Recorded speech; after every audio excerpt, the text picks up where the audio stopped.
following is a presentation of Main Street Media, your source for news, sports, and information on Main Street in Middle Tennessee.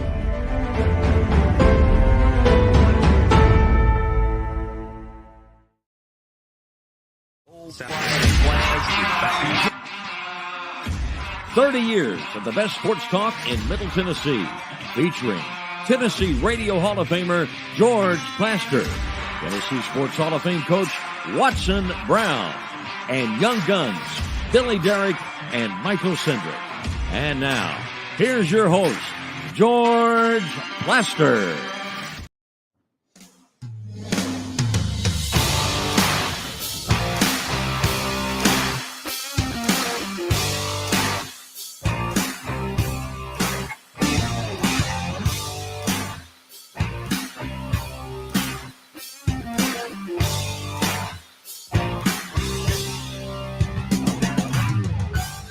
Hello again, everybody. Welcome in.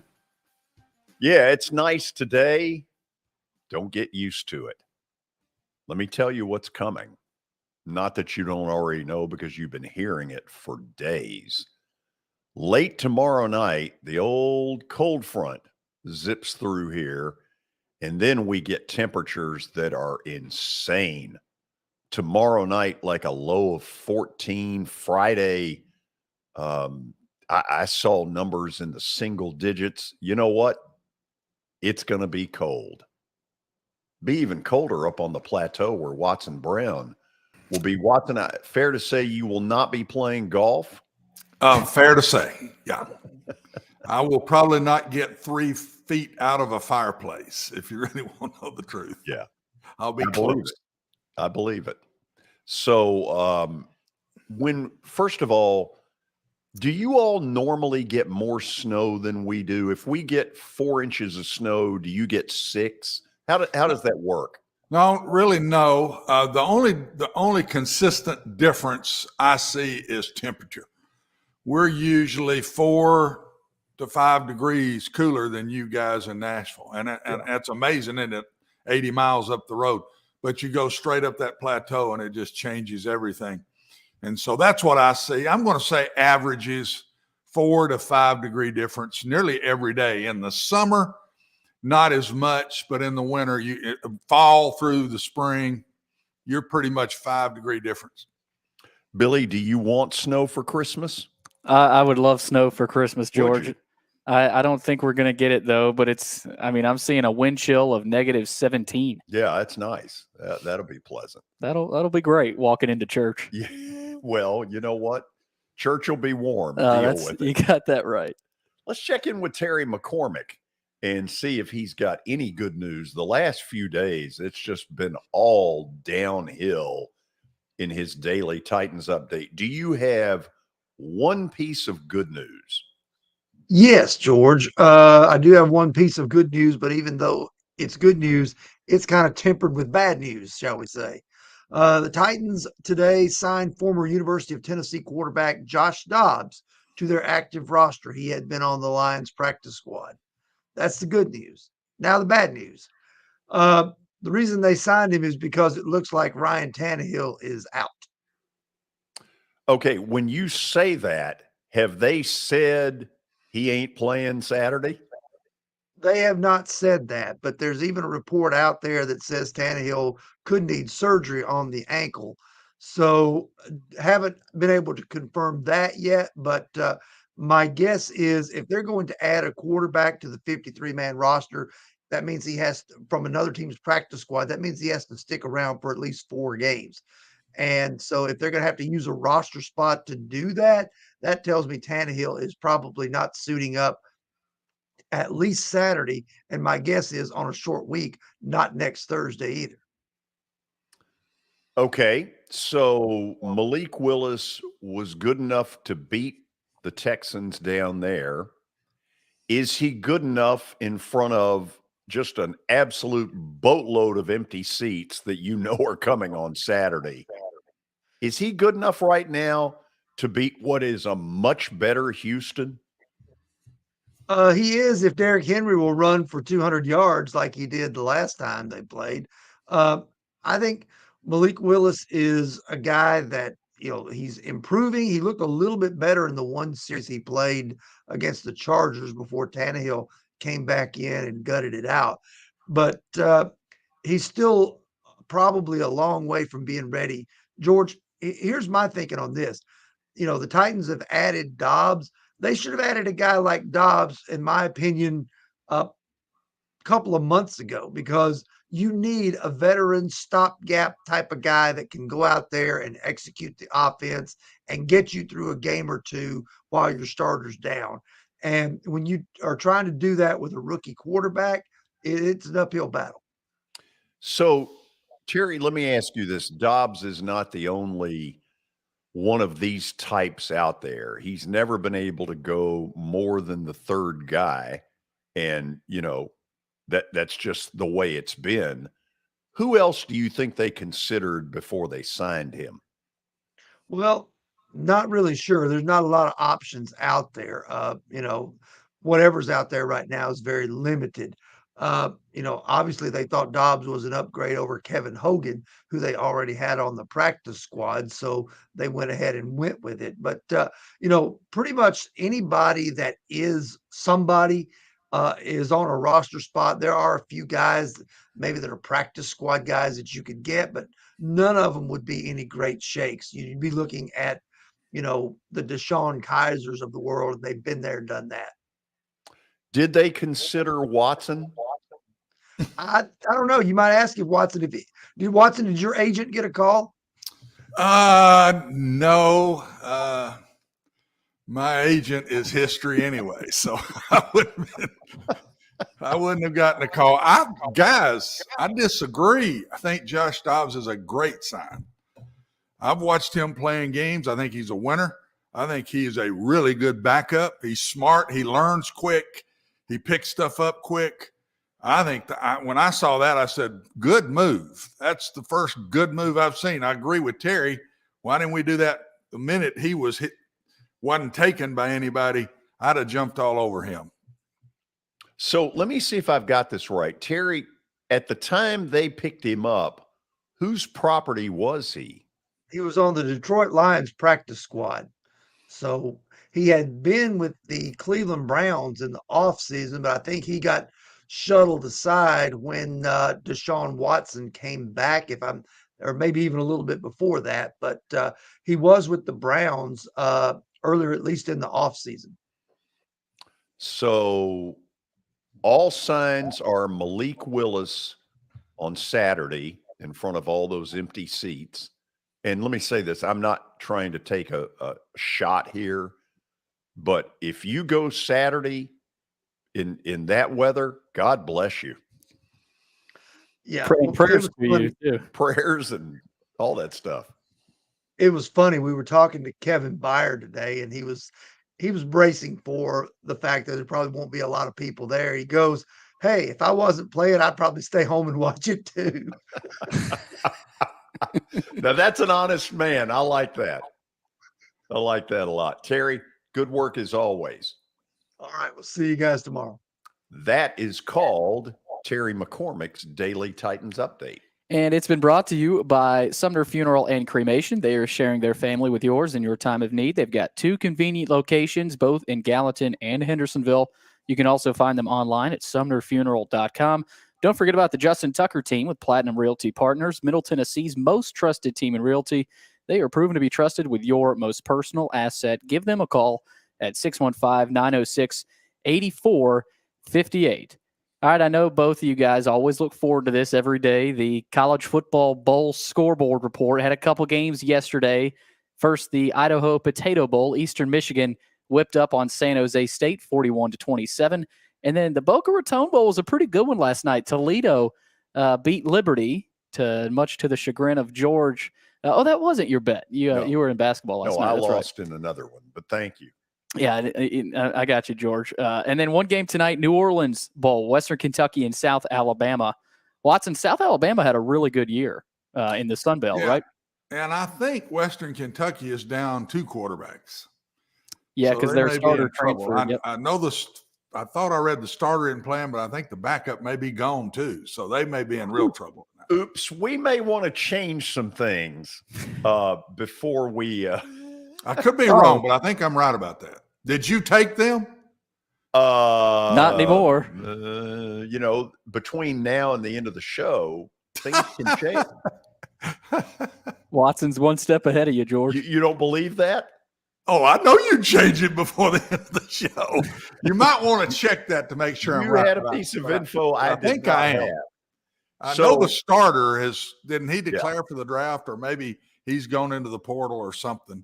Yeah, Austin Reed, the starter, he entered the portal. And I think you're right, Watson. I think I saw where their backup isn't playing or transferred also. I'm not sure they both didn't transfer for some reason. I don't know, but you might want to check that, George, before you take that game. Right. Today, Billy, I guess I'm going to, go ahead. Yeah, that's the next piece, George. I think you were reading my mind there. Hall of Fame running back Franco Harris, who had the immaculate reception, one of the most iconic plays in NFL history, has passed away at age 72. And the worst part about it, it comes 2 days before the 50th anniversary of the historic play, and 3 days before the Steelers are going to retire his number 32. I can't even fathom the sadness of this story. I mean, this was going to be his big moment in the sun. The 50th anniversary. NFL Network had made a big to-do about the fact they were going to show that game on Christmas Eve night. This great ceremony. And Watson, this is a tragedy. No, and it's one of the all-time plays in NFL history. It's a tragedy to lose Franco. He's my age. I hadn't read yet exactly what went down, but he died at night. It's really sad. I bet you all of us can remember where we were on that play. I'm at my fiance's house, my wife Brenda's house. We're getting married in a couple of months, and I'm a big Raiders fan at the time because of Snake Stabler. Kenny showed me around when I visited Alabama, and he was a little wilder than you, wasn't he? Huh? He was a little wilder than you. He was good in that couple hours he had me, so yeah. it was okay. But I was a fan of his, and man, it killed me when he made that catch and scored. It killed me because I was really pulling for the Raiders. But we all can say where we were if we were alive, Billy. You were around. I remember turning to my dad and saying, "Can you believe that?" Yeah. And I mean, George, that thing didn't touch the ground by half an inch. That's what I didn't realize. We saw it before we went on the show, and a half an inch. Yeah. Crazy. I'm telling you. But think about, yesterday he was doing interviews. He was on Mad Dog Russo's show. There was an ESPN reporter following him around. It's not like he had been in any ill health that anybody knew about. No. This is I'm anxious to see what it was. Is so sad. Yeah, it really is. Anyway, obviously, around the Christmas season, man, our thoughts and prayers go out to his family. And what a shame that he was not able to live long enough to enjoy whatever it was going to be Saturday night. And now the Steelers are going to have to kind of rethink exactly how they do this. Do they basically turn this into a mini memorial service? Yeah, I don't know. At halftime. I would imagine they make it the entire halftime. Not that it probably wasn't already going to be. And I would hope that the NFL would have enough smarts to say, look, if you need 8 extra minutes, we'll give it to you. You got it, instead of their normal attitude. Yeah. Well, George, on a somber note, we move on to some other NFL news. Matt Ryan has been benched in Indianapolis. The musical chairs at quarterback for Jeff Saturday and the Colts continues. Just days after giving up the biggest comeback victory in NFL history, they're making another change. Nick Foles, who I didn't even realize was in Indianapolis, he's going to start over the bench Matt Ryan. So, Watson, do you think Matt Ryan now retires at the end of the year? He has zero mobility, not that he really ever did in Atlanta, but this has gotten sad. I sure hope he does. For his sake, I hope he does. A lot of these guys, especially quarterbacks, because they don't get hit anymore. And they just, I think it's creating some of them hanging around too long just because they're not getting that physical beating that they normally get, George, back when they were in their heyday. Another quarterback that has not been benched, but he's out, Colt McCoy, who was already the backup to Kyler Murray. They're on their third string right now in Arizona. Penn State quarterback, former Nittany Lion, Trace McSorley is going to make his first NFL start on Christmas night with Colt McCoy out for Arizona. Trace McSorley initially committed to Vandy with James Franklin. Which is crazy. Yeah. So, and then the last story is just bizarre. It's wild. In a stunning turn of events, shortstop Carlos Correa has agreed to a 12-year, $315 million contract with the New York Mets, bypassing a previous agreement with San Francisco, which we talked about last week. He had originally agreed to terms with the Giants and was set to sign a historic deal worth $350 million, but Correa's agent, Scott Boras, told the New York Post it was a difference of opinion concerning Correa's physical. And the Mets swooped in, led by Steve Cohen, and they negotiated a new contract while Scott Boras, Carlos Correa's manager, was in Hawaii. Wow. So, bizarre. Crazy. And it's crazy. The Mets have a higher payroll than 10 other MLB teams combined. So I don't even know if they're hurting anymore. Wait a after minute. that. Say that again. They have a higher payroll. I'm guessing this is it's like $380 million now. Yeah, it's crazy. It's insane. So that's your their update. Payroll is higher than how many of the lowest combined? By 10 combined MLB teams. Lord. That's hard to believe. Wow. That I mean, what has to happen for that? That's some serious jack. I see that on the other end, though, right there, George. That shows you the disparity in professional baseball. How those teams some of those teams, I promise you, Tampa Bay is one of them, how they make it with those kind of numbers. I don't know how you do that.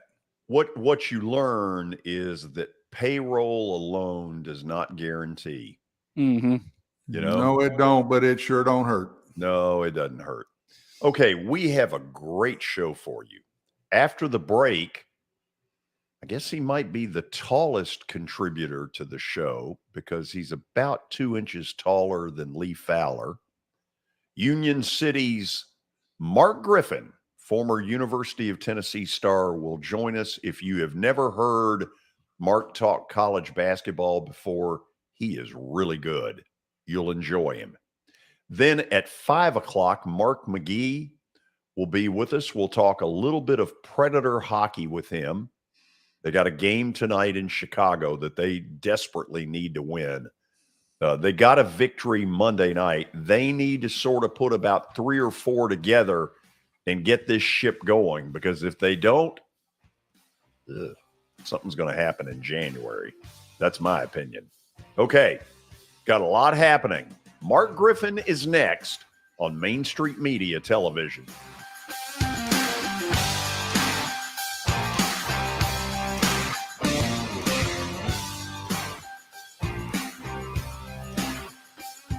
Buying or selling a home can be a very personal experience. Why not go with the team that receives nearly all of their business from referrals? Clearly a trusted name in real estate. The Justin Tucker team with Platinum Realty Partners has sold more than 500 homes in the last 7 years. Voted best in Sumner County multiple times. Proven to be trusted with your most personal assets. Call the Justin Tucker team with Platinum Realty Partners at 615-906-8458. The Justin Tucker team with Platinum Realty Partners, Middle Tennessee's most trusted team in realty. I highly recommend Sumner Funeral and Cremation because of their caring nature and attentiveness to detail. Pre-planning your funeral now will bring you peace of mind and less stress to your loved ones. When the chaos of losing you happens, your family can honor and celebrate your life, knowing things are happening just as you wanted them to. Pre-planning determines the details of your funeral, cemetery services, and can be less expensive. We are honored to serve you and are always here for you in your time of need. Sumner Funeral and Cremation. Traditional, affordable, dignified. SumnerFuneral.com. Jody Jones Dentistry can handle all your dental needs, from the basics to cosmetic procedures. All of this in the nicest dental facility I have ever seen. Jody has done it right. They're located conveniently at 55 Music Square East, and for an appointment, it's simple. Dial 615-259-5100 and tell them Plaz sent you.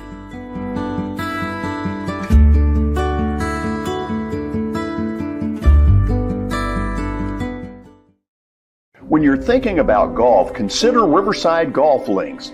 Under new ownership, the course has improved dramatically. It's now 27 holes, complemented by a 9-hole executive course. Book a tee time now at 615-847-5074 and get ready to enjoy the beauty of golf in the Old Hickory area at Riverside Golf Links.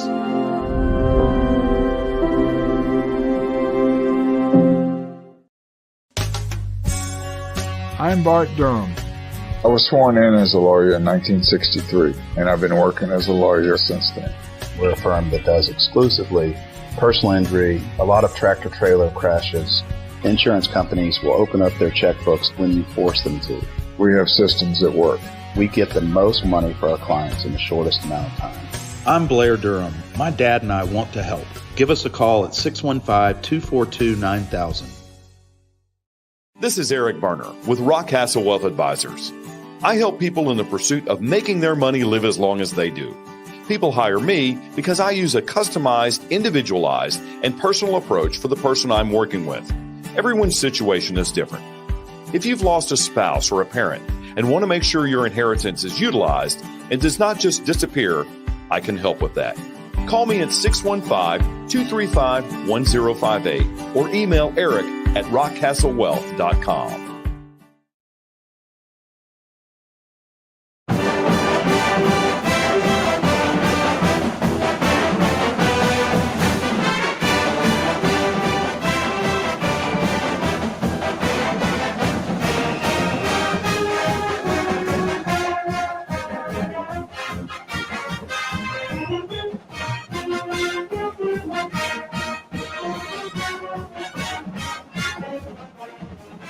Hey, Billy, I got a question. Yeah, what's that? So that picture that you posted of Mark Griffin, put that back up there. All right. How old do we think that is? I don't know. He looks pretty young. I think that's Mark Griffin, assistant basketball coach. Oh, God. Well, let's just find out. Mark, how old do you think that picture is? Well, you can see there's a little less of this. Hold on. Let's go back. Let's note. Oh, okay. And now let's go before and after. Yeah, okay. I got it. If it was for hair loss, it's a good shot. But so you think we could get you a hair loss sponsor? Well, you're the man, George. Watson's staying quiet, but I got a feeling he's going to throw something out here eventually. First of all, Merry Christmas to you and your family, and thank you for coming on. Oh, it's my pleasure. It's great to be on the air with you guys. So let's take a look at a graphic that I asked Mark to help us with. His vision at the moment, remember, at this moment, of where the SEC teams stand. So you've got Alabama number 1. Very interesting. Yes. Talk to me about it. And just to kind of give you an idea where this came from, I looked at overall strength of schedule. I didn't get into the net rankings just yet, but it gets a little confusing with the net, with all the parameters that go in. But I looked at the strength of schedule. I looked at top wins, maybe bad losses, and where they are right now. And the records can be deceiving because I also looked at returning players, transfers, where the teams were playing home or away. So did a lot of research today, guys, for this. And this is what I've come up with as of today. And obviously it can be debatable, but this is what I thought was number 1 through 14. So I'm sticking with it. Okay, let's try this one. Are you surprised at how underwhelming Kentucky has looked so far? At this time of the season, I'm not. And I'll tell you why. They've had their losses are to Michigan State, Gonzaga, and UCLA. So it's not like they've had the surprise defeat at home. With Calipari, which I know we're going to have some great conversations about him throughout the season, with a young team, some transfers coming in, I just don't think they gel early. Now, is this a team that the rest of the SEC should be concerned with in February and March? I say they only get better, but right now, take your shots at them while you can. But I do think that this is a team that's going to jump up from 4 into the maybe 2 or 1 spot when it comes around March Madness. I really do. Okay, let's take a look at your guys, your Tennessee Vols, who you have second. Here's their next 5 games on the schedule. Notice, Mark, all these graphics. You never got these graphics in radio. This is incredible, and I'm sure you got help for someone to do this, right? Watson, do you want to take that over? To do it, I mean, duh. I mean, there is no doubt somebody That's all did we it. could come with was duh. Kudos. Our guest. All I know is, Mark, whoever is doing it should be asking for more money because Exactly. George is going to have to pay it. He's going to have to pay it because there's no way he can do this stuff. The guy's a guest in our home, and you give him a big duh. Wow. He just asked me to tell the truth. Yeah. So, Mark, where do you think Tennessee is right now? I've got Tennessee at a 2. Right.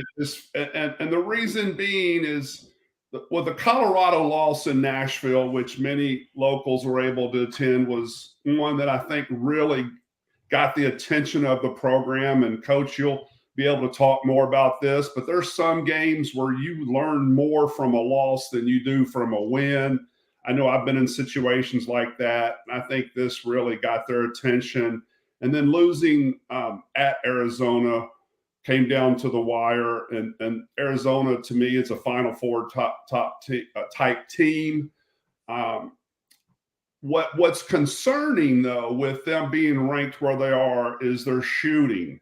What's encouraging is their defense. And I even took some stats as far as give me a second because I didn't memorize them. But as far as defensive three-point efficiency, they're holding opponents to 20% from the three-point line, which is truly incredible. Phenomenal. From the field, which, you hope in a game you're around 44 or above percent. You usually will win those games. Tennessee's held their 11 opponents to 33%.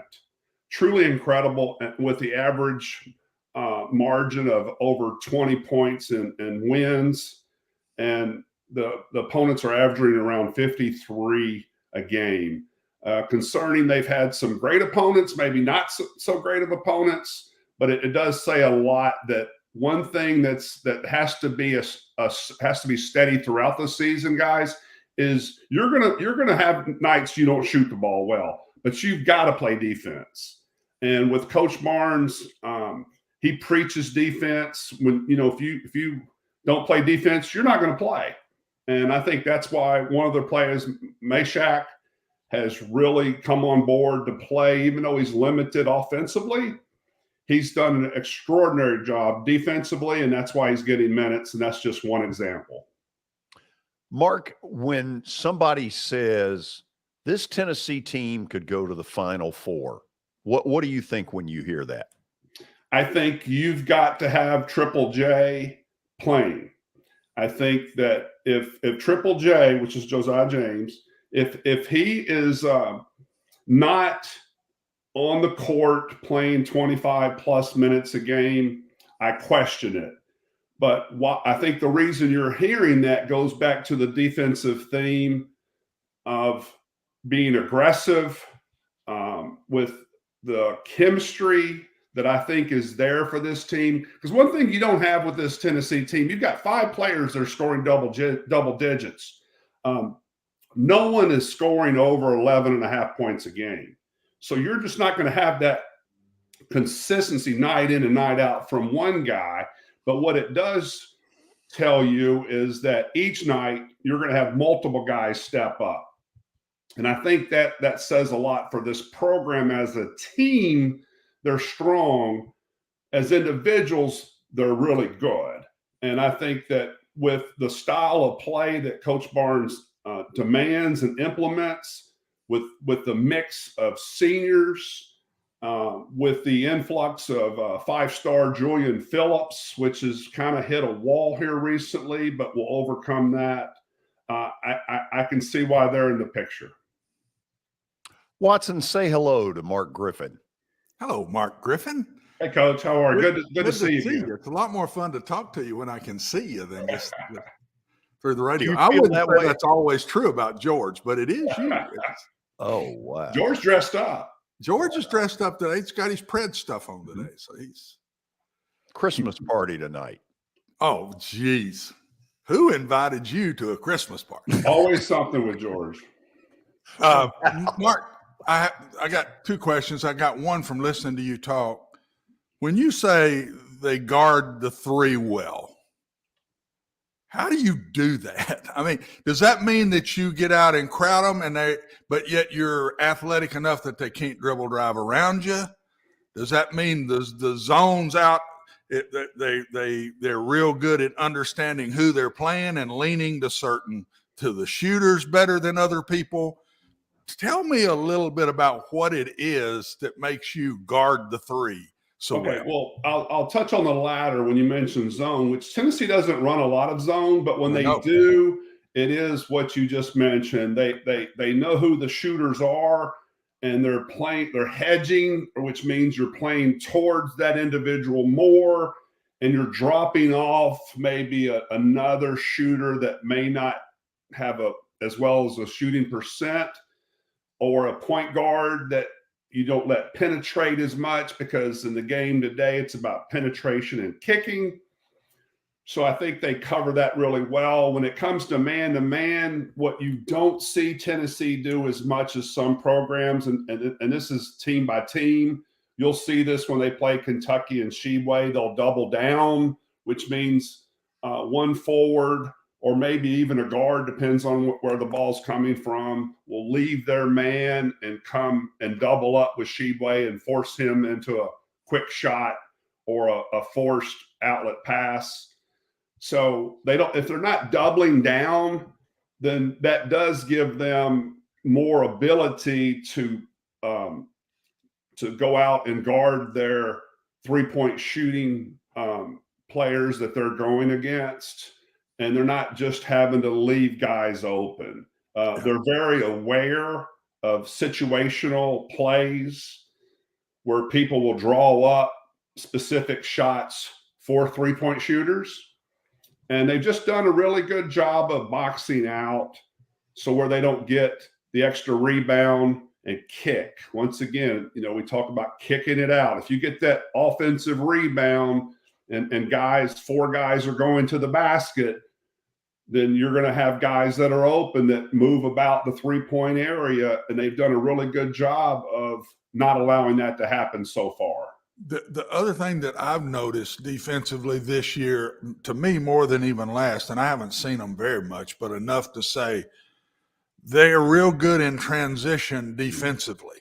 I don't see the easy shots against Tennessee's defense I see on some of these other teams in early basketball till they really get coordinated together, whatever. The couple of times I've seen Tennessee, everybody's having to work for their shots. They're not getting easy shots against Tennessee. And a lot of those, I think, in basketball come from transition.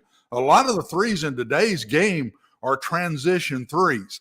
And I don't see Tennessee giving that up. Does that mean they're not one to go head to the boards? Are they defending more with just the big guys inside? Are we holding guards back? Or are we just more coordinated here early than maybe some other defenses? Well, I think it comes down to effort.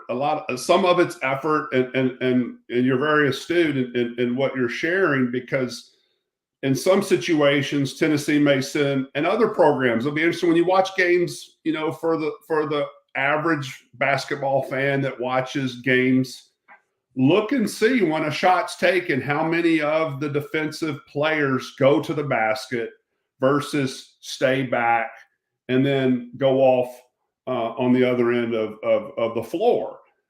When you've got Zakai Ziegler, who is the little quarterback that can, when he is playing back, he's very good in the transition. There he is. You get a very good individual who can rush back and wait on someone to assist him and others so they don't have the opportunity to score on the break. Because that is it's a high percent as far as transition points on a break of a long missed shot.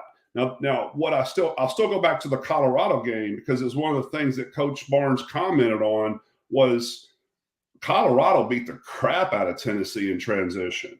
And I think they really watched a lot of film, worked on it in practice early, and hopefully learned from those early mistakes in Nashville so that it's not replicated.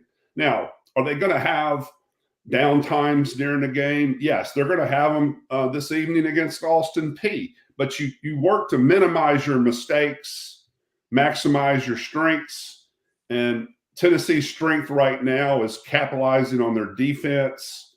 And that does translate into improvement on offense, because their best shooters, I mean, you're looking at Vescovi, which used to be Vescovi. I mean, he's shooting 31% from the field. I'm sure he would. That's horrible. Yeah. Zakai shooting 38%. Their transfer Tyreek Key, great 3-point shooter, but yet 2-point shots 37. I mean, and for the people listening, you want these guys to be in the mid-40s. So there's a lot of work there. But even where they are right now, to be 9-2, have the number 3 strength of schedule in the country, you can see where a lot of this talk's coming from. Georgia, you done? I've got a couple if we got time. Go for it. Okay, let's put the graphic back up, the SEC. So you've got Vandy 10th, which surprised me that you had them that high. And what I honestly think is 10 through 14 sucks. Well, in this league right now. Yes, I'll explain this too, if you don't mind me jumping in based on. No, go ahead. I looked at this in 3 blocks. I looked at it 1 to 5 is at a certain level to me. 6 to 10 is at another, let's say, level. And then 11 to 14 are just your bottom feeders. I'm just going to call spade a spade. Ole Miss and Georgia, Texas A&M, South Carolina, they're the way I look at it, they're going to be playing the first night in the SEC tournament in Nashville. No one's going to be there but their fans and family. Vanderbilt, I do have at 10. I think that's a good spot, and I'll tell you why. I actually really like Jordan Wright, and I like Miles. I think it's Stute. Excuse me if I pronounced it incorrectly, Stute. Yeah. Those 2 guys are building blocks for the team. And if they can get anything inside from Liam, the transfer from Minnesota, Liam Robbins, first name, yes, then I think that Vanderbilt's going to have a good chance to win at least be competitive at home. I'm not going to say they're going to go 500 or anything in the conference, but I do think they can surprise a few teams and be competitive. I'm not saying that's where they are right now, but I know we're judging them right now. But that's just where I've got them, because their strength of schedule is 54. It's not a bad schedule. Yeah, they've played some people in the non-conference. They've played Memphis. They've had Pittsburgh. They've had St. Mary's. St. Mary's. They beat Pitt, Temple. Right. Yeah, I mean, they have played some people. So, Mark, before we leave, I want people to notice this one. Congratulations to Lenny Acuff and Lipscomb. Oh. They went to Louisville last night in a win that is no upset. First of all, Louisville sucks. Terrible. Let's put that out there. But that's a great win for Lipscomb.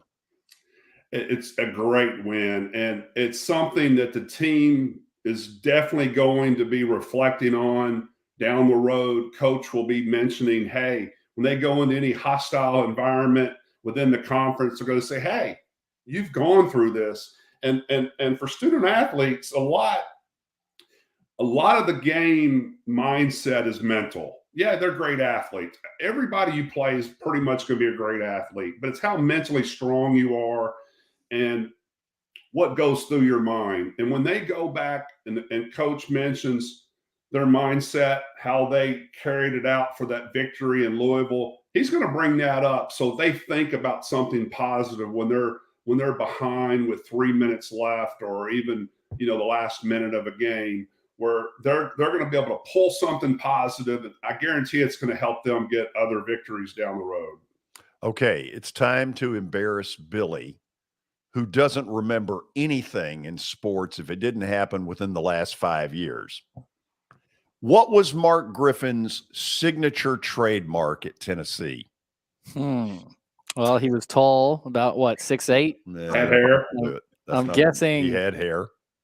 I'm guessing the hook shot. I mean, good Lord, I don't know. Good Lord. The blocked shot. Watson, if it had happened in the Trump administration, we've got him nailed. This is the late 80s, George. Come on, George. And we're the opposite. We remember everything 30 years ago and don't remember anything the last 5.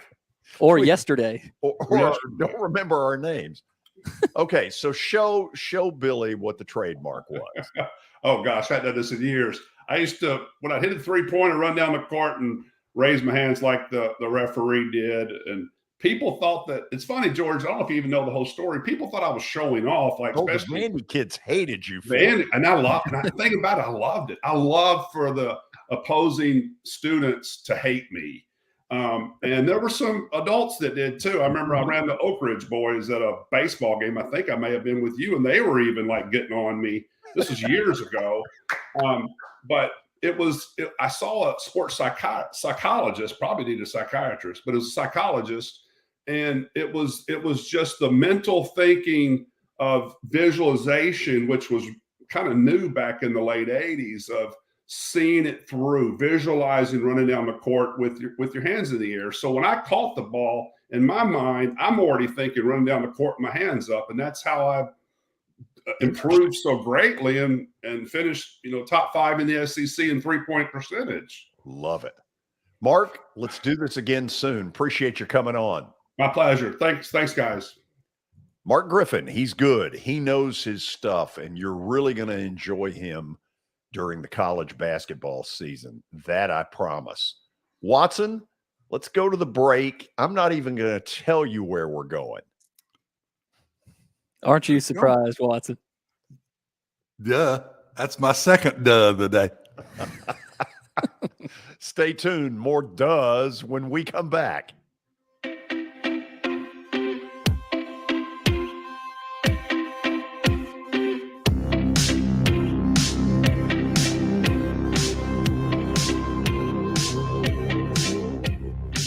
For Dustin Timmons and Joey Donnelly, they welcome every opportunity to serve and satisfy their clients. Whether you are looking to build your dream home or renovate your current home, their team will ensure that every client and remodel is unique, luxurious, completed on time, and within budget. Contact them today to set an appointment for a free consultation or to view some of their completed projects by logging on to DonnellyTimmons.com.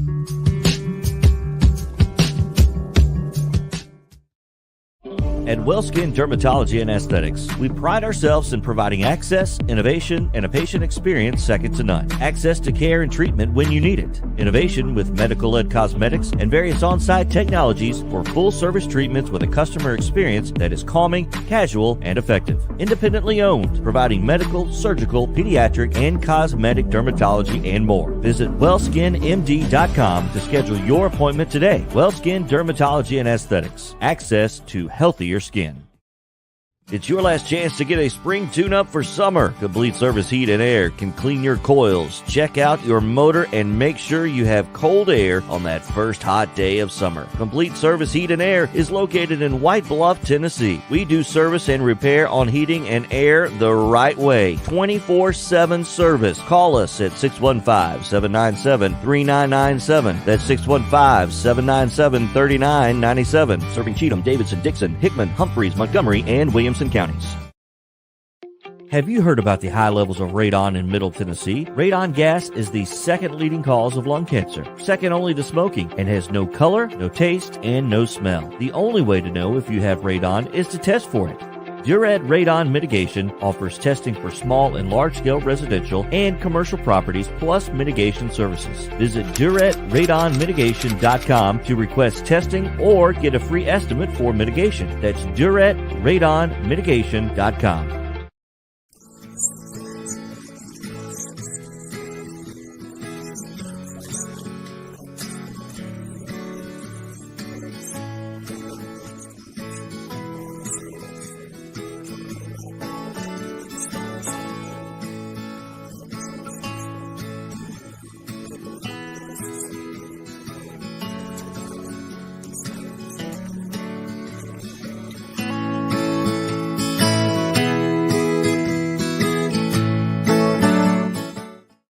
Since 1865, the First Baptist Church of Gallatin on Winchester Street has served its community by catering to the least, the last, and the lost, providing a church of welcome used by God to save the lost, transform the saved, and impact its community. As a proud multi-ethnic congregation, Pastor Derek Jackson personally welcomes you to join them in fellowship Sunday mornings at 8 in person or at 1045 in person or online at firstbaptistgallatin.org. First Baptist Gallatin on Winchester Street, serving with open arms as a true church of welcome.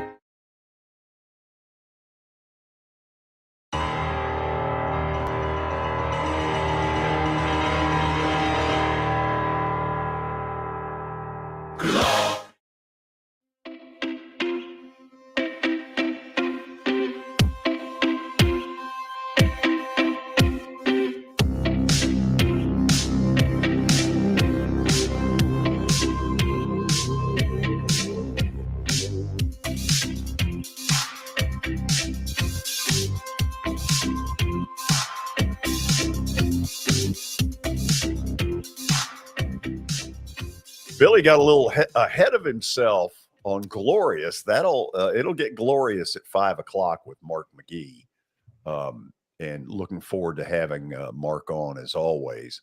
Watson, I want to pick your brain on some stuff. What you've seen of the early bowl games, which admittedly are not Georgia and Michigan and TCU, but it's still college football. And there's been this belief that the quality of play in the bowl games is going to suffer dramatically. Do you think that's happening? Not yet, but I think it will. I think there's going to be more transfer portal every year. This thing's just going to keep getting worse, not better. You always got the NFL pullouts. I just think the transfer portal is going to get to a point where a team has to not play in the game. They just don't have enough solid players to even show up in the game. So there was one game that I thought that when I thought it was Florida. I thought Florida just had no players left at all. I thought they tried hard early, then it got out of hand. That was a little embarrassing. It was embarrassing to Florida to have to go. They'd have been better off not going. That's the only one I've seen so far where I just felt like, man, that's not even close to the football team I saw play during the season. I wish it wouldn't get to that, George. I hate to be a bearer of bad news, but I think we're going to get there. Yeah. So in the coaching community, and I guess I might ask, what are you and Mac talking about in this case? Is there a movement by the coaches to try to get somebody to put some sanity into this transfer thing? George, I don't think there is just yet. They're just so frustrated, and they're all fighting for their lives. I mean, you're absolutely fighting for your life. you're trying to hold on your end, and you're out hunting more to bring in on the other end, and it's a war, and everybody just goes after these kids as soon as they hit the portal. There are coaches saying there's a lot of them going after these kids before they hit the portal. No, there is. So I have not heard anybody, they haven't had time to take a breath and say, what can we do about this? I just think they're fighting for their lives. I'm so glad I'm not in it. I've told my brother that. I couldn't have done it. I just couldn't have done it. I wouldn't have been good at this. I was always at schools. You had to do this. You had to bring in freshmen. You had to get them older. You had to make up ground because they weren't 4 and 5 stars. They were 3 and 2 stars maybe. And you had to get them bigger and stronger and faster and smarter and learn how to play as a team. And that was always the way. That was my DNA on how to do it. And you can't do that anymore. Now, George, they're all telling me it's okay. There's this team this year. As soon as the year's over, okay, let's build a team for next year. It's just a start over. It's almost Calipari ball for everybody. Oh, yeah, except in a lot bigger numbers. Yeah. Football, a lot bigger numbers. I had a coach tell me just recently, matter of fact, yesterday, that he will probably have 40 new faces in June that he doesn't have at the right now. 40 new faces. Half a football team will be new. Is that a Power 5? I'm not sure there won't be some higher than that even. It's a 1-year deal. It's a 1-year deal. Go ahead. What did you say, Billy? I was asking, was that if you want to say it or not, was that a Power 5 coach? Yes. Okay. Yes. It's Power 5 school that told me that. And he said, I think there will be some higher than mine, but I'm predicting I'll have 40 new faces in June. 40 new faces. And the other thing that's hurting, I said this the other day, guys, it's hurting high school signees. Oh, sure it is. They're signing less and less high school players because they're holding more and more scholarships for transfers. And I'm telling you, that's not a good thing. That's not a good way to go. And then, okay, here's what's going to happen. So the Power 5 doesn't sign near the number of high school kids, the group of 5s. So the FCS is getting a lot better player than they normally get because that high school kid's left out there. Well, he plays 1 year with that FCS and he's gone.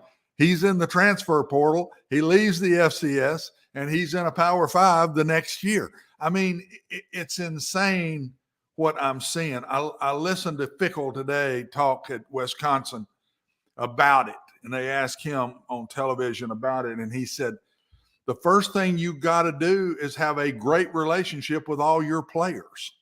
Well, we already supposedly had great relationships with all of our players, guys. I don't see that that's going to make a big difference. How much money have you got? It's going to be more than the relationship. And I don't think anybody's got the answers, I guess. I'm listening to coaches talk on TV, and I haven't heard anybody that I said, yep, that's a good thought there. That's a good answer to this. I haven't heard one yet. And I hate to be negative. I'm probably not the best one to ask because I'm an old timer. I believe in a certain way. Always have, will till I'm pass away. But that way's gone. It's just flat gone. There will be no more keeping the bulk of a class in your program through their senior year. It's history. Okay, I need a 1-minute answer to this. In the old days, the coaches would get together at the coaches convention, and many times it was out at Opryland, and they would basically send the message, hey, we've met. Here's what we're worried about. You all need to react to this because if you don't, all hell's going to break loose. Is that day over? No, it's happened. It's already happened. It'll happen again this year. I just don't think the coaches got any answer to go with it. They say, here's what's happening. Here's how it's killing our programs. Here's how it's going to kill college football. But I don't think they've come up with answers yet. Maybe this year at the coaches convention, they sit down and come up with a few answers and at least get started on something to think out. I haven't heard an answer yet that makes any sense to me. Stat of the day is coming up. Then Mark McGee is in the on deck circle, and we will play a little Glorious as we keep it going on Main Street Media Television.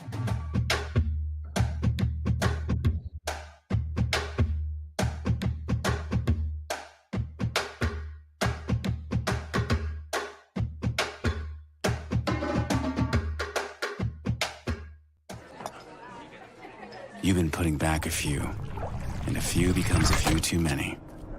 For a moment, you think about calling for a ride. Nah, you live nearby. What's the worst that can happen? You get pulled over, your insurance goes up, you lose your license, you total your car, you kill someone.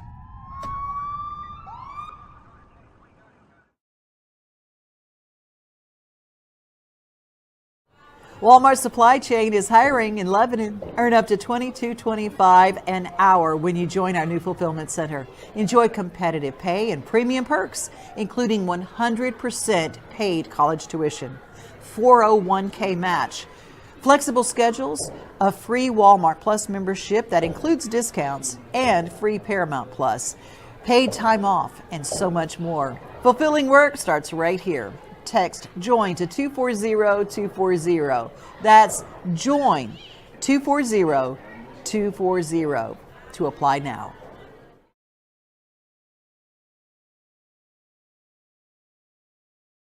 When I made the decision to host the Plaster and Friends Celebrity Bowling Night, Strike and Spare is where I turned. And what a wise decision that turned out to be. They have 5 locations in our area with family attractions. They're perfect for birthdays, groups and corporate outings, and holiday parties. For more info, it's simple. Go to strikeandspare.com.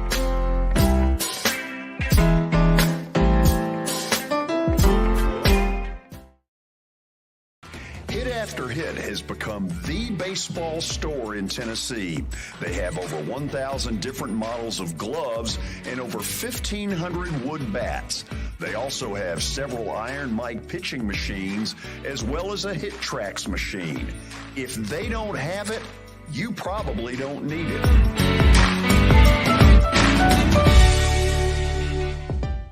We're proud to call Hit After Hit the official shirt provider of the Plaster and Friends Celebrity Bowling Night.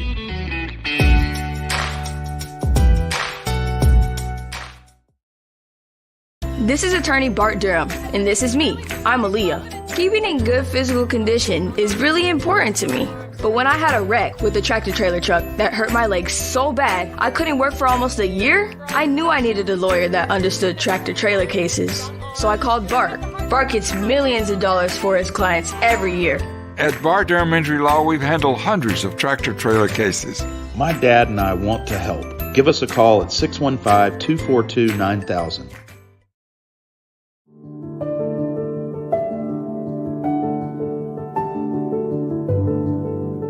Welcome to the Omni Nashville Hotel. Urban elegance with a vintage touch. Our 800-room hotel opened up in the fall of 2013 with 746 guest rooms and 54 suites.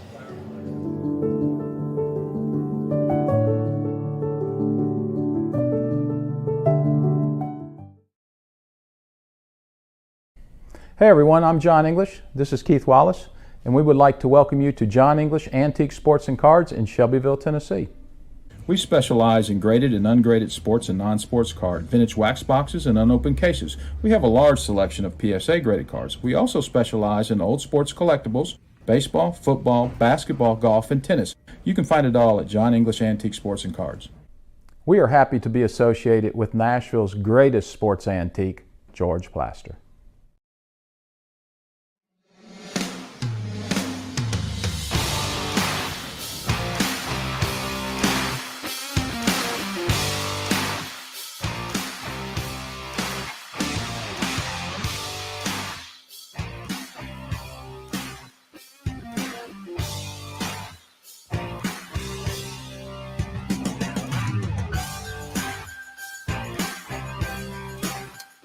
Welcome back into the George Plaster Show. It's now time for Stat of the Day, brought to you by John English Antique Sports and Cards, as well as Eric Berner with Rockcastle Wealth Advisors. First, for John English, beautiful place in Shelbyville, Tennessee. They've got memorabilia, trading cards, antique and historical sports equipment, games, advertising, and so many other sport-related items. They're open Tuesdays through Fridays from noon to 5, and Saturdays, except for this Saturday, from 10 a.m. to 5 p.m. Well, George, maybe they are open this Saturday. I ought to ask John English that question. Visit johnenglishgradedcards.com. Also, Eric Berner with Rockcastle Wealth Advisors. Give Eric a call at 615-490-7052 or visit rockcastlewealth.com for more information. All right, that brings us to Stat of the Day. Let's see what Michael's got for us today. There it is. With the Rams' 10th loss this past weekend, they tied which team for the most losses by a defending Super Bowl champion? Little hint, the other team was in this time frame, 1995 to present time. Oh, wow. Ooh. Watson, who fell apart the year after? Oh, good Lord, George.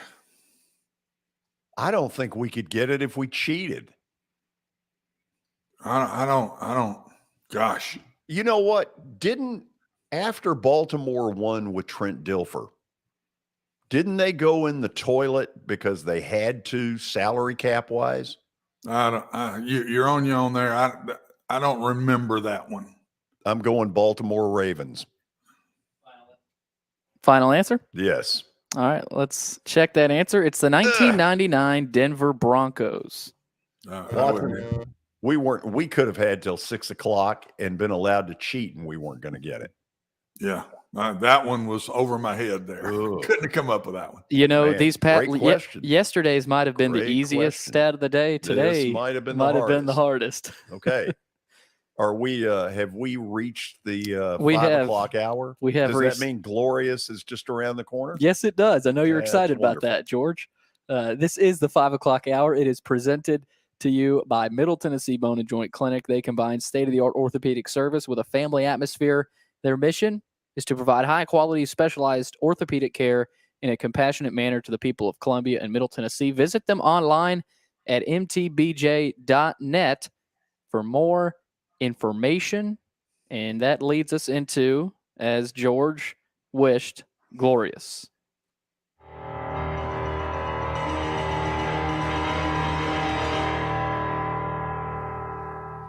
Glorious. No, I won't give in. I won't give in till I'm victorious. And I will defend. I will defend. Okay, Mark McGee joins us. Look at him. Got a good-looking sweater on. Yeah. Gee, how we do it? It's a Predator sweater. Is it? Yeah. Nice. I was told to sit back farther. They were probably the close-up was too much for people, so I'm sitting back farther now. Okay, so you know what? I'll do it with you. Okay. Well, they told me that they want to How about that? Sure. Hey, Mark. Uh-huh. He can't get back far enough to help. No, that's true. That's true. He can't get back far enough. I thought he'd be in morning, Dansby Swanson going to the Cubs. I'm surprised to see him out and about, period. I thought he'd be blocked up somewhere. Wow.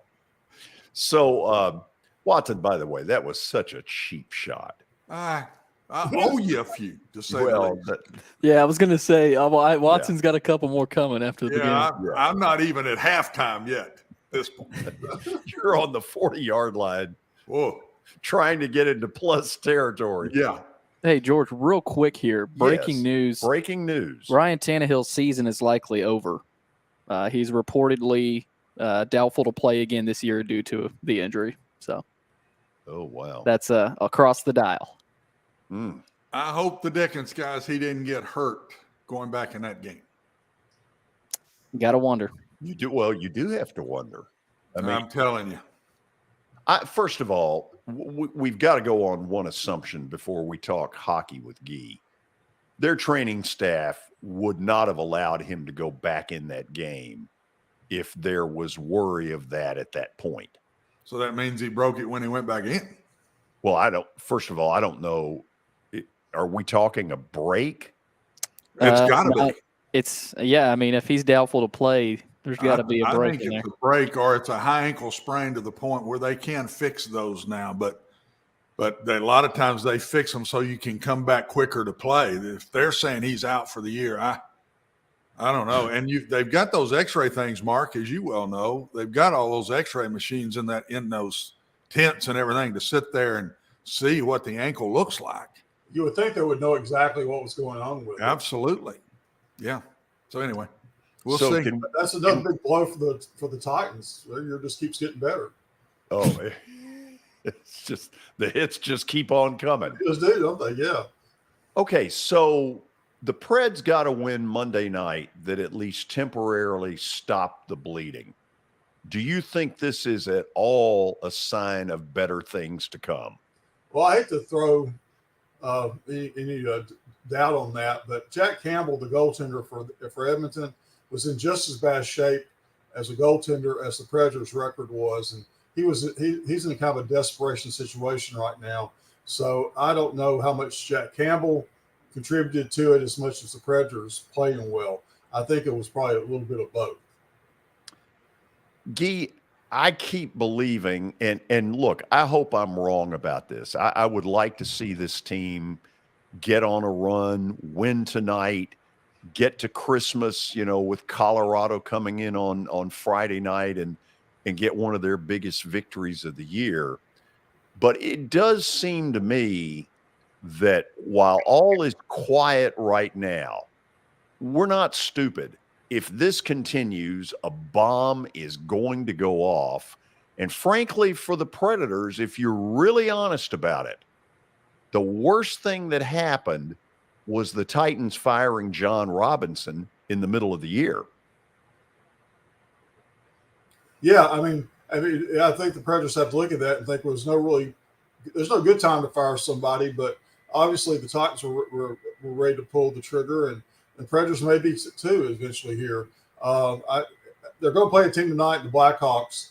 If they want to see what rebuilding looks like, they're going to see it tonight. They've lost 7 games in a row, and Chicago. So surely they can win against Chicago on the road tonight.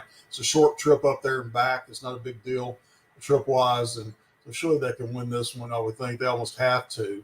I'm hoping things are getting better, but they've had some changes. Tommy Novak came up and actually did pretty well first time out for this season with the Predators, and they've had a lot of changes on the way. A big thing that's good news is Ryan McDonough, after morning skate this morning at the United Center, has said he's ready to go again after being out for quite a while, and he's going to wear a full mask for the first time, a full cage mask for the first time in his career.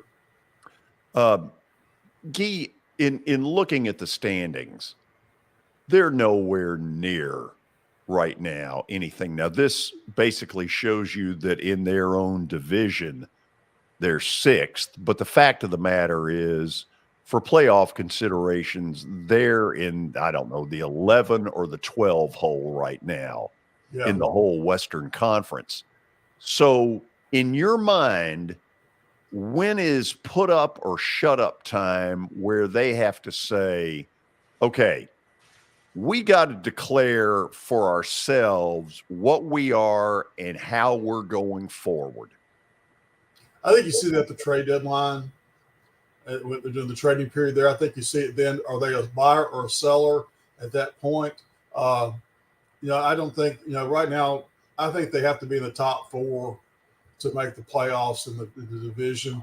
The only good thing that they've got going for them is the Western Conference is just not that strong overall, so they may have a chance to slip in. But St. Louis is not invincible like they've sometimes been in the past. Right. Colorado's not the team they were in the past either, but they're going to have to get on a roll here and win 4 or 5 games to kind of turn some things around. But I think we'll see how everything works around the trading period to see what they do. Do they get rid of players or do they add players? What do they do from that standpoint? You don't sound overly optimistic about it. Huh? You don't sound overly optimistic. No, I don't. Right now, I know that David Poyle, who we all think the world of, I know David Poyle doesn't like to say the word rebuilding. That's a 4-letter word for him, but it may be time for that. And, the Hockey News just had an article a few days ago saying that the Predators were stuck in the mushy middle of the NHL, and they're not good enough to. I mean, they're not bad enough to be at the bottom where they might get a potential superstar first round pick in the first 3 or 4 picks, and they're not good enough to go past the first round of the playoffs. They've been in the playoffs 8 times. They've only gone past the first round 5, and one of those was 2016, 2017 when they went to the finals of the Stanley Cup. Okay, I'm guessing. I'm going to throw my 2 cents in. That term is exactly what they are right now. But the difference is right now they're not good enough to even get in the playoffs. They are in the mushy middle where they're not so bad that they can reap anything in the draft that can make instant help. That's what I'm saying. Yeah. So how long because the season ticket public that they live and die from is frustrated, is openly complaining about it. How long can they continue this silence? Well, I think they've got to do something. I think, you hate to say, it's easiest thing to do is fire a coach. And John Hines, let's face it, has not really been embraced by the fans for whatever reason. I don't think many fans will cry about that. I thought it was interesting. They had a long video interview with Barry Trotz the other day on the Predators website. I thought that was interesting from a timing standpoint. Right. I don't know whether that means anything or not. I guess conspiracy theory from that angle. But I thought it was interesting timing to have him on and to talk about his coaching career. And so I think like I said, John Hines has never been that well liked, and I don't think people will be all that upset if he is let go. No, but you know as well as I do that move alone is going to have a lot of people saying, "Wait a minute." They weren't big Hines fans, but they're then going to turn on Poyle and say, he bought the groceries. Why does this never affect him? And Predator management does not want to do this. They want to be able to send him out in style. And I get it. We all want that for him. But how long do we continue to play this game just to allow him this magic carpet ride? That's a good question. Like I said, I think none of us he's a class act, and nobody wants to see him go out in a disgrace situation. And being fired would be a disgrace situation. Maybe they're hoping that this will be the year he says, "This is my last year. It's just not fun anymore to do this." Maybe he'll make that decision. I mean, he's going to be a definite Hall of Famer. He's going to join his father in the Hall of Fame in Toronto one day, and he said everything except win the Stanley Cup championship. So I don't know how long they can. I don't know who they put in his place either. I mean, maybe like the Titans right now, they're not sure what they're going to do as far as replacing John Robinson. I'm not really sure. His son is right there. So Scott Nickel, who's the general manager for the Milwaukee Admirals, is right there. Scott used to play for the Predators years ago. So I mean, there's some potential there maybe inside the program. So I don't really know for sure. A lot of people thought Barry Trotz would rather be a general manager than a coach again. So maybe Watson, there's the elephant in the room. Here's your softball. Take it. Yes. Watson, that's an easy one for you there. Aren't you special? Yes. Here's where I'm going. Merry Christmas to you as well. Yeah, thank you very much. Here's where I'm going, Guy. To me, hockey is the only sport of all sports that a third team really matters. It's the only sport. Hardly second teams matter in other sports. But in hockey, your third team plays a ton in the games. I think hockey, the more I watch it and look at it, that's got to be the hardest sport in the world to coach, because you got to spend as much time with your third teamers as you do your first teamers. Fourth liners too. And even all the way to that, but I mean, for sure through three. Yeah. And the other thing I throw on, what other general manager is more important than a hockey general manager? Because the depth of your team, you can win good and not be real deep in a second team if you stay healthy. And you got to be good at drafting, free agency, keeping the ones you got, to have a good 3 deep in hockey where you don't have to do that in NFL. You don't. I mean, the NFL has 8 offensive linemen. They don't even have 2 deep. And so to me, I'm not sure coaching isn't really hard on this level, but I really throw it back. I guess this is how I'm taking on the softball. I throw it back at the GM because what you put out there is really matters. Well, if you miss on 2 on the second unit and 2 on the third unit, you're not very good. Whereas in other sports, that's not the case at all. We just had feast and famine in the draft. I mean, the draft that was here, he got Ryan Suter the first round. In the first round, then came up back and got Shea Weber in the second round. So I mean, Kevin Klein in the second round. So you got 3 defensemen, 3 players in the first 3 picks that year. You can't duplicate that all the time from that standpoint. So, but they've got to get higher up. I mean, you got to be in the first 3 or 4 in the draft to really pick, a player that's you're not really. I won't say that for sure. Because Patrick Hornquist, who was a great player for the Predators and has hung around for a long time. Patrick Hornquist was the last player picked in the draft in Toronto, and a few years ago, and we all had to look around to see check out to see who he was. It was hard to even figure out anything about him, and he became a really solid player. So you can't really say they have to be top first round picks, but you've got a better chance with the top 3 or 4 picks to have somebody that's going to be a superstar for you, a multi-generational superstar for you. Yeah, and the other thing, the last thing, George, back to you, to me, that's you also got to know how to divvy your money up. It's very critical in hockey, whereas all these special teamers and all that, you can bottom line all those guys in the NFL. But in hockey, you can't. You got to be careful in putting too much money in a guy, a forward on the up in the top dogs, and not spending enough money on that third line guy. To me, Guy, there's a lot more to it to me as a GM. And the more I'm learning about hockey, the more I throw it back at the GM in hockey. You look at you look at the signing of Matt Duchene. Everybody praised David Poile for signing Matt Duchene and paying the money he paid him, because a lot of people didn't think that Nashville would step up. At that time, everybody thought that was somewhat even a bargain to get Duchene at the price they got him at. Ryan Johansson the same way. I mean, they haven't. Duchene shows signs of it. He got a power play goal the other night, which broke a string of 21 power plays without a goal for the Predators. So the power play needs to be shaped up. Talking about special teams, but so when he made some of these big contracts, and people thought he was pretty smart, one of the smartest GMs in the league. Now you look at it, in hindsight, and think, "Ooh, maybe we overpaid these guys." Yep. So, Guy, let me ask this: if this team's going anywhere, games like tonight have to be a win. Oh, definitely, yeah. If tonight is not a win, then what? I don't know. I don't know what happens. Tonight's not a win. If they get embarrassed, especially tonight, I think that could be a crucial move. I mean, is that a Philadelphia Eagles play? Like the Titans had, they had a bad game, and all of a sudden John Robinson's gone. Is that the type of situation if they lose to Chicago tonight?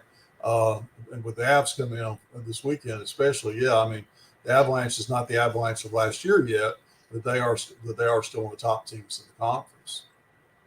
Guy, first of all, Merry Christmas to you. And I know this is a hard one for you, having just lost your dad.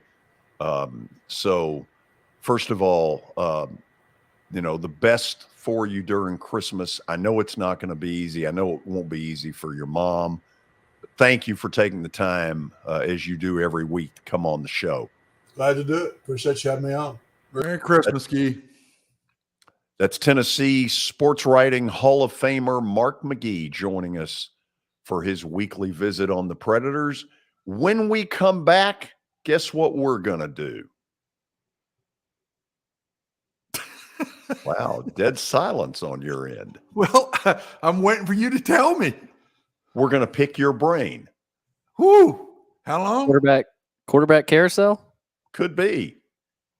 How long this going to last? 20 minutes? There ain't enough up there to pick for 20 minutes, brother. You just watch. Okay. You just watch. The guy on the left side knows how to fill. Fill. Stay tuned. This is Main Street Media Television.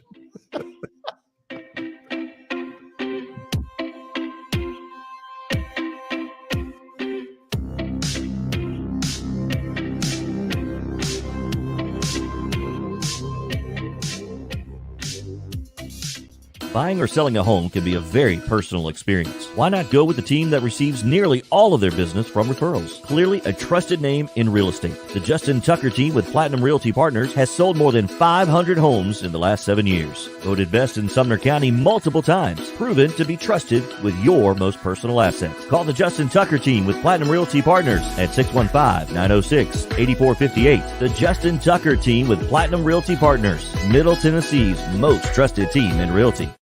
I highly recommend Sumner Funeral and Cremation because of their caring nature and attentiveness to detail. Pre-planning your funeral now will bring you peace of mind and less stress to your loved ones. When the chaos of losing you happens, your family can honor and celebrate your life, knowing things are happening just as you wanted them to. Pre-planning determines the details of your funeral, cemetery services, and can be less expensive. We are honored to serve you and are always here for you in your time of need. Sumner Funeral and Cremation. Traditional, affordable, dignified. SumnerFuneral.com. Jody Jones Dentistry can handle all your dental needs, from the basics to cosmetic procedures. All of this in the nicest dental facility I have ever seen. Jody has done it right. They're located conveniently at 55 Music Square East, and for an appointment, it's simple. Dial 615-259-5100 and tell them Plaz sent you.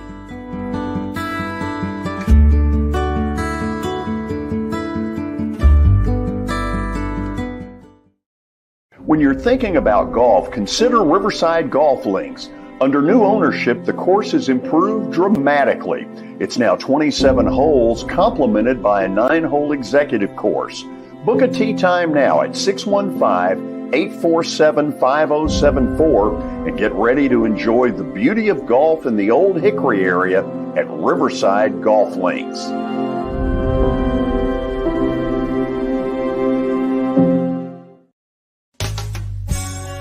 I'm Bart Durham. I was sworn in as a lawyer in 1963, and I've been working as a lawyer since then. We're a firm that does exclusively personal injury, a lot of tractor-trailer crashes. Insurance companies will open up their checkbooks when you force them to. We have systems that work. We get the most money for our clients in the shortest amount of time. I'm Blair Durham. My dad and I want to help. Give us a call at 615-242-9000. This is Eric Berner with Rockcastle Wealth Advisors. I help people in the pursuit of making their money live as long as they do. People hire me because I use a customized, individualized, and personal approach for the person I'm working with. Everyone's situation is different. If you've lost a spouse or a parent and want to make sure your inheritance is utilized and does not just disappear, I can help with that. Call me at 615-235-1058 or email Eric at rockcastlewealth.com.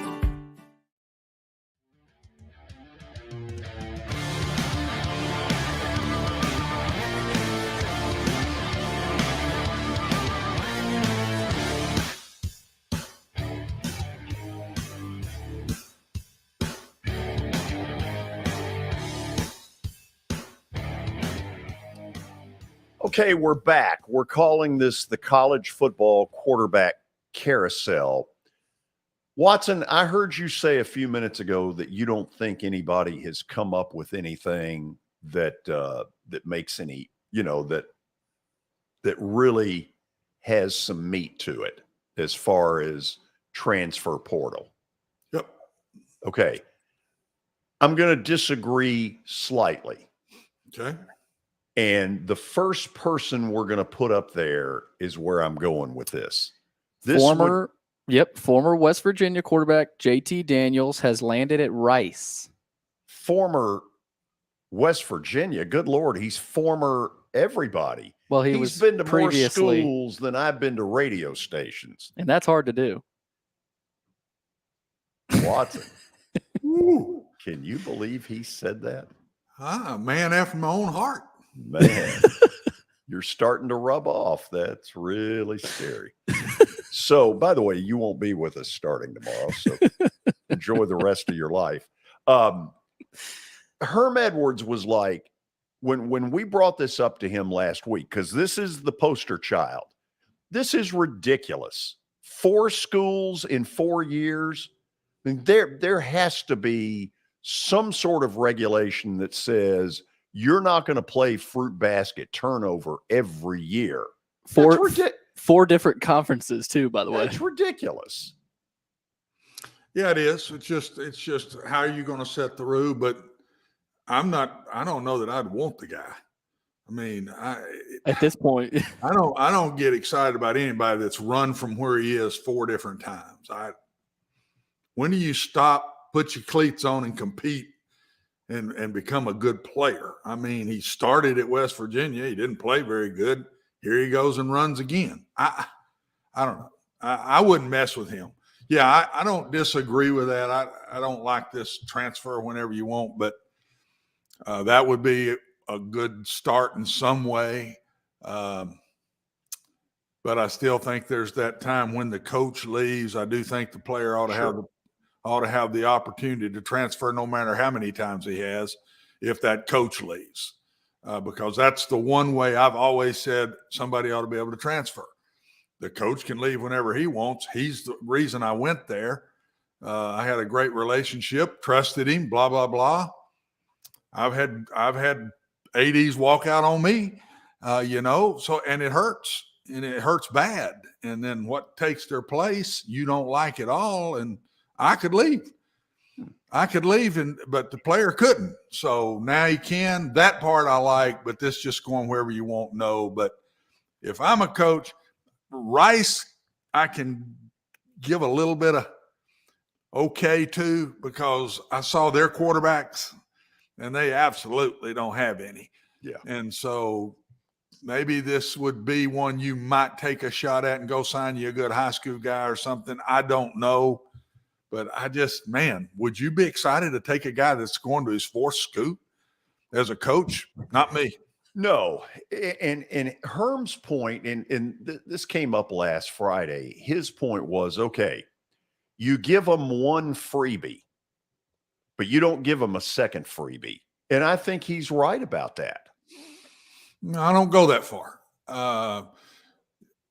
Because you never know what can happen with the kid. Your daddy has got cancer, and you need to get home. And those are some special circumstances. But that's y'all are saying bottom line. I'm telling you, I don't agree with that. Okay, I don't think there is a bottom line. I think there ought to be a way that you could say, turn this into a panel or somebody to say, yeah, he deserves that. Yeah. But I also say, one time is not enough. If you're one time and as soon as you get there, that coach leaves the next fall, that kid ought to have another chance to go somewhere else, in my personal opinion. So that's where I disagree with y'all. Let's go to the next one. Okay, next guy here, Wisconsin quarterback Graham Mertz is headed to Gainesville to play for Billy Napier in Florida. Watson, I'm like you. I thought that was a strange fit. As soon as I heard it, read it, I said, what in the world? And there's also another one going with him, but he don't fit Billy's offense at all. What I've seen Billy do when he's really hot as a coach is he's got athletic quarterbacks, and that's his style. And this guy is, if there's ever a drop back guy, it's him. And as soon as I heard that, I said, huh? It just don't fit at all. Tells me how drastic it is in Gainesville right now, that they got to find one, and they're willing to bring in 2 transfers to even let them fight it out, I guess, to do it. That one, I said, no fit whatsoever. But it's not even like he had a good year at Wisconsin either. I mean, he got hurt. He didn't. He did not. He got benched. The next one we've talked about started the Devin Leary. I have here. Okay. Who'd you have, George? Jack Miller, but that's the one I was confused on. Yeah, Miller played in the bowl game. He transferred from Ohio State. That was last year. Yeah, and frankly, he wasn't anything to write home about in the bowl game. but then his team wasn't anything to write No. home about. Okay. So Leary goes NC State to Kentucky, which seems like a huge victory for Kentucky.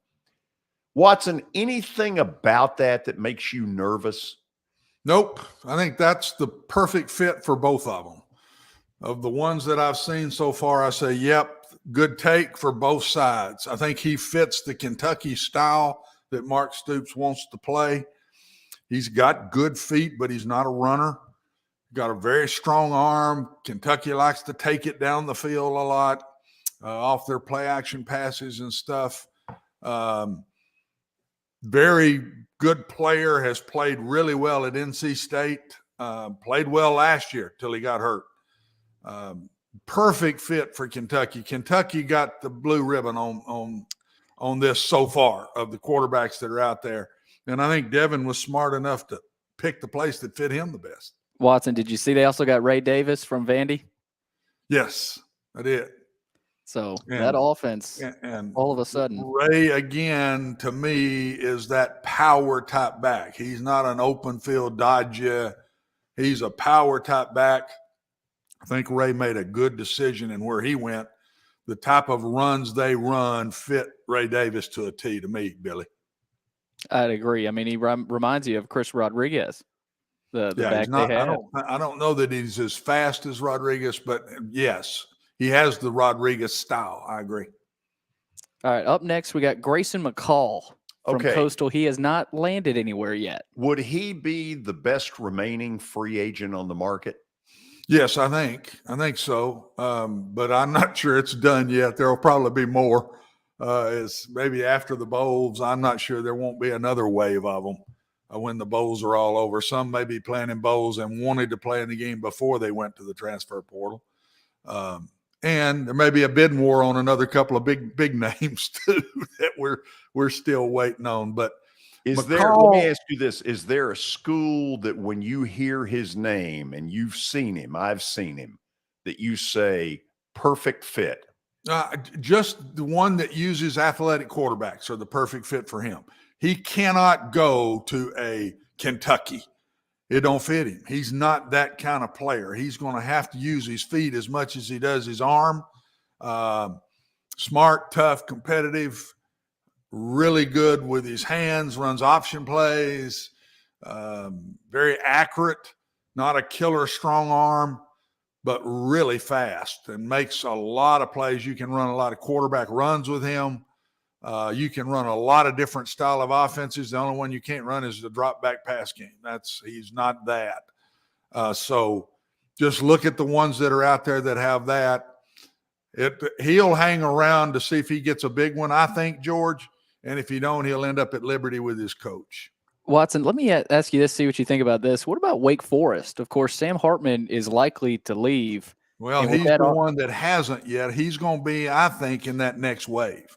I think Sam will be in the next wave, and there will be money thrown at Sam Hartman. He's one of those guys now that's not going to be talking – he's going to be talking millions. And I promise you they're not paying him that at Wake Forest. So he's the next come out. And to me, man, does he fit Tennessee to a T. Yeah, and to replace him, I was thinking maybe Grayson McCall, a guy that can run.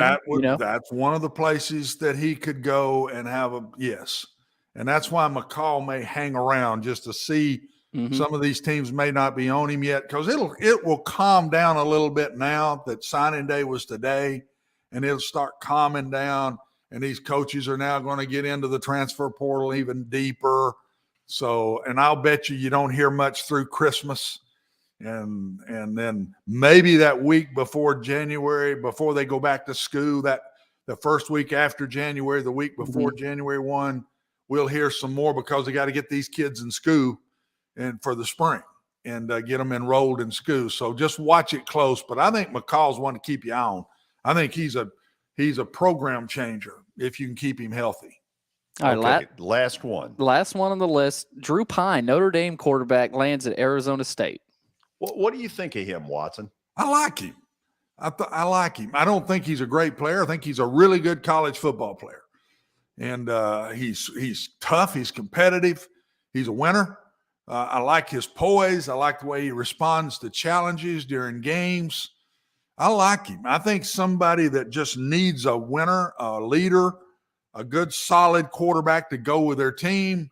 I think he's a good fit. And Arizona State, I don't know enough about what they're going to do or anything, George, to really say, but he's not really athletic. He's not really a drop back quarterback. He kind of sits in between all this.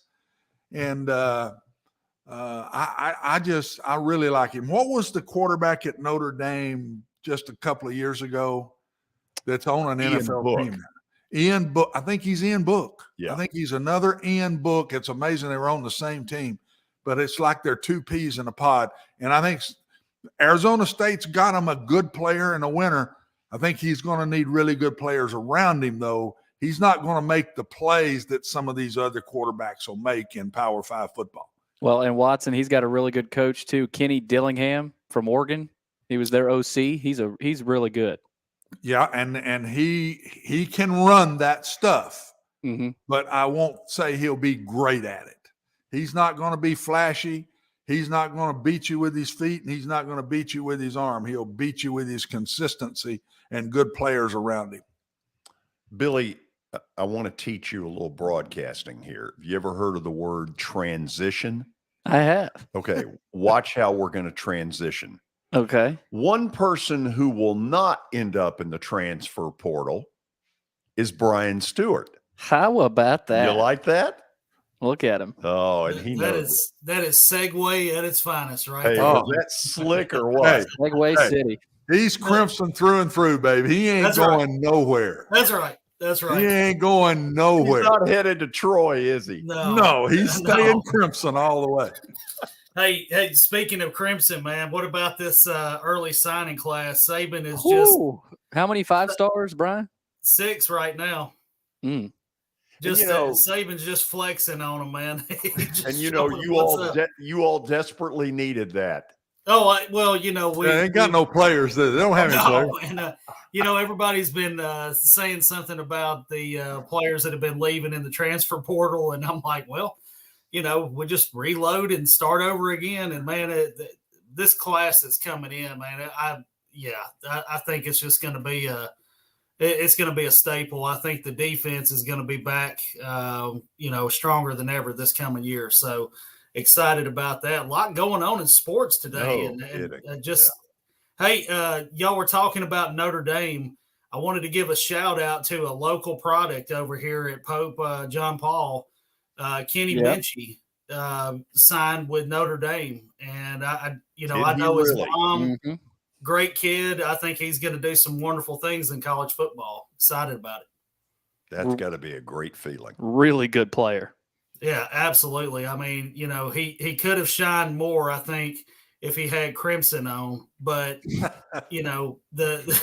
the green and gold with the Irish is not a bad program to be with. That's for sure. That ain't a bad too.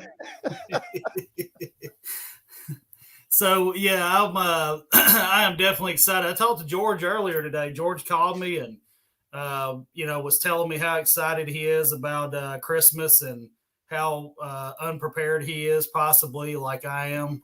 But I can tell you one thing we're prepared for. I definitely have more Christmas shopping to go, but I am prepared for helping these clients go out here and find these homes. How do you like that segue too, by the way, George? That was very nice. Listen, I mean, you've ever since Lambeau, you've become a broadcast pro. I mean, how many people could have pulled that off? Lambeau brings out the best in everybody, George. I mean, that's, I don't know if it's the cold, frothy air up there, but and what's surprisingly to me about the weather is that our weather is relatable to Green Bay. Oh my God. What's coming tomorrow, apparently late tomorrow night, and then into Friday. I mean, I'm pulling up my little weather gizmo here. So your Green Bay temperature, 52 tomorrow for the high and a nice 13 for the low. Friday will be a heck of a day. 15 for a high and 3 for the low. That's beautiful. I mean, for them, I'm surprised they aren't just like they were in the game the other night. there was guys out there without their shirt on. I mean, you know, I'm sure there'll be people out there just acting like it's normal old weather, but you know, here in Tennessee, like I was telling you this morning, I've been talking to my tenants and telling them to get prepared for this by dripping their water, closing their foundation vents, even maintaining their heat. A lot of people didn't know this, but emergency heat is there because a heat pump will not work properly whenever it hits a certain temperature outside. So it's good to use that emergency heat. So that's just another way that One Stop Realty is trying to help our clients, because in our property management, we're always trying to cover the bases for our property owners and take the struggle off of renting a property off of them and putting it on us. We take that responsibility serious. And that's one way that we're going out and trying to protect these people, is by doing what we call just preventative maintenance. A lot of people just don't think about it. You know, whenever that temperature goes below 32, copper pipes, any kind of pipe is going to freeze up. So that's just something that we want to try to help with, take the burden off of these owners. So look, using One Stop Realty doesn't start and stop with just going out and finding a home. We do the property management, we do auctions, we do commercial. So if you need property or if you need anything in real estate, please give us a call. That's what we're here for. 615-822-0750. Look us up on Facebook and Instagram. We have all kinds of information that we're putting out there with the local market, with the updated stats, anything and everything you can think of real estate, we got you covered. I love it. Hey, Merry Christmas to you and your family. Merry Christmas to you guys, George. And, you know, as per our conversation this morning, I am going to start calling Watson the Enforcer. That is just my new nickname for him. So Nice.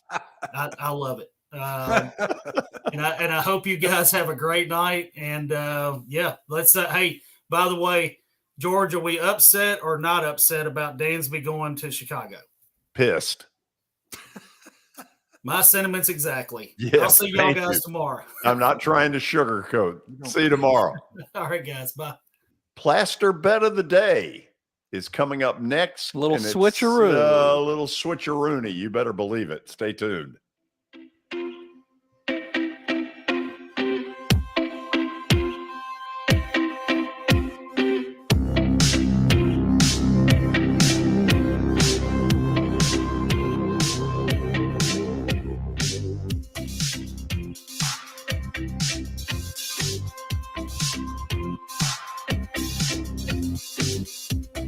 For Dustin Timmons and Joey Donnelly, they welcome every opportunity to serve and satisfy their clients. Whether you are looking to build your dream home or renovate your current home, their team will ensure that every client and remodel is unique, luxurious, completed on time, and within budget. Contact them today to set an appointment for a free consultation or to view some of their completed projects by logging on to DonnellyTimmons.com.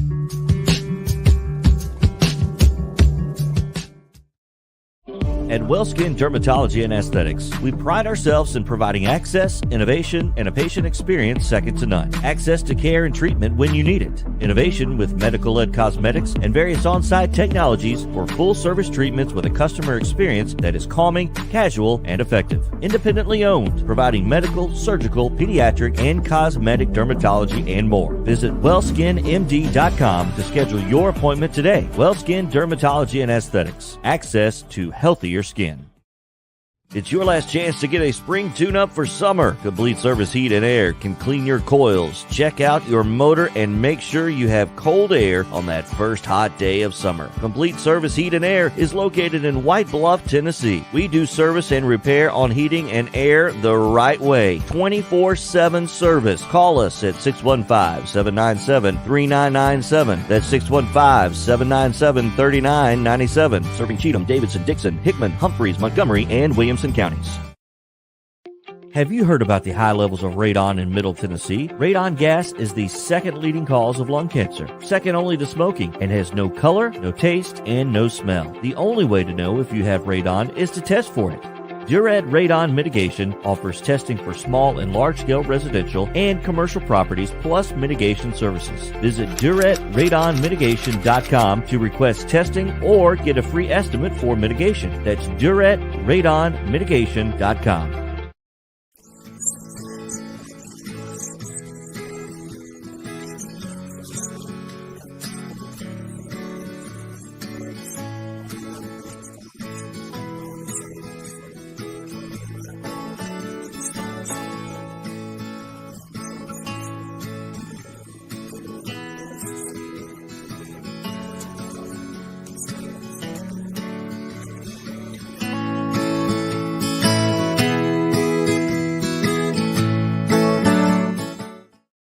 Since 1865, the First Baptist Church of Gallatin on Winchester Street has served its community by catering to the least, the last, and the lost, providing a church of welcome used by God to save the lost, transform the saved, and impact its community. As a proud multi-ethnic congregation, Pastor Derek Jackson personally welcomes you to join them in fellowship Sunday mornings at 8 in person or at 1045 in person or online at firstbaptistgallatin.org. First Baptist Gallatin on Winchester Street, serving with open arms as a true church of welcome.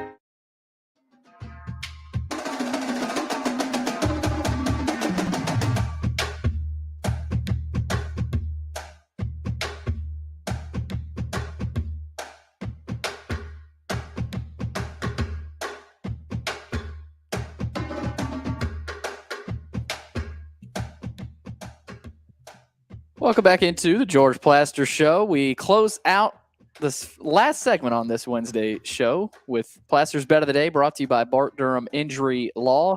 Since 1975, Bart Durham has aggressively protected the rights of a broad range of victims of car accidents and personal injury in both Tennessee and Kentucky. If you too have seen your life interrupted by an injury on a highway, in a hospital, or at your workplace, let their attorneys do the work fighting for the full financial compensation you need. Learn more about Bart Durham Injury Law by logging on to bartdurham.com. Also, follow them on Twitter. George, they put up a great Christmas video wishing everybody a Merry Christmas from Bart and Blair. So check that out. And all we may have to run that. Yeah, we may have to. I thought it was cool. So let's check out what happened last night, though, George. Let's don't. Virginia took the loss. They took the gas. Against Miami. Miami beat them. Miami is ranked, I think, 22nd in the country. Yeah. And they appeared to want it more. They were up in the first half by double digits and did a number on my Virginia theory. So, Watson, we move on, and I'm going to put you in this position. Tomorrow, if you were right, and some information you've given me turns out to be right, of course, I will give you all the credit. But not all the money. If I'm wrong, I told you to check it out before you did it. So if you needed your cohort in crime over there, Billy, to be checking it out in these commercials to see if I'm right or not. Well, Billy, did you do that? I didn't see anything, George. I was Maybe the second time today you've gotten fired. So George, let's show them what we're talking about. You decided to make the switch. Yeah. Is that correct? We're going South Alabama. Well, I think they're the better team, too. So you could also go off of that. I wanted to go Western Kentucky. I, of course, am a veteran Hilltopper broadcaster from many years ago. You wouldn't remember that. Well, frankly, you don't remember anything past 5 years ago. Well, do you remember what time you woke up yesterday, George? I don't remember 5 minutes ago, so that's a problem. That's a problem. That's a real problem. Okay, so we're going South Alabama, and as much as I don't like it, Watson's right. They're down to a third-string quarterback up in Bowling Green. I can't go with them. Got to go South Al. If it's right, I don't know how you wouldn't go with them. I mean, if they can beat them with a third-string guy, they're pretty dadgum good because South Alabama is a solid team now. Yeah, so if you're wrong, if this backfires on me, you will catch a lot of heat tomorrow. I No, I will not. Oh, yes, you I will. flat said, I don't know that it's true. You need to check it out. You need to put out better info. George, you are just already take things and turn them the way you want to turn them. Watson. He's already thinking about scapegoats for I'm this. telling you, he's working. He's weaseling his way out of the bet either way. That's exactly what he's doing. He's weaseling out of the bet either way, Billy. Before the game is even played. Before it's even played, he's already laying it out on how it's going to go down either way. So guess what we got tomorrow? What we got tomorrow? Underdog pick. Oh, God. I'm on a rope. Are you now? Yeah. Once I started picking Vanderbilt, North Carolina, Watson can't go with the heart. I went downhill fast when I started picking those boys.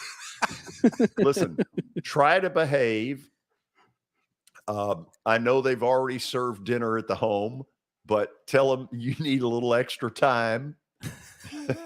You just intercepted a pass and backed me up, but I'm coming back after you again, buddy. So just get ready. See you tomorrow. See you tomorrow. Billy, behave. George, I'll try. Yeah, do your research. We're done. You realize this is the shortest day of the year? I saw that this morning. December 21st. When we say shortest for potential sunshine. How about that? Man, way to end it on a happy note, George. Yeah, winter started today, and if you don't believe it, open the door Friday morning. It's going to be cold. See you then.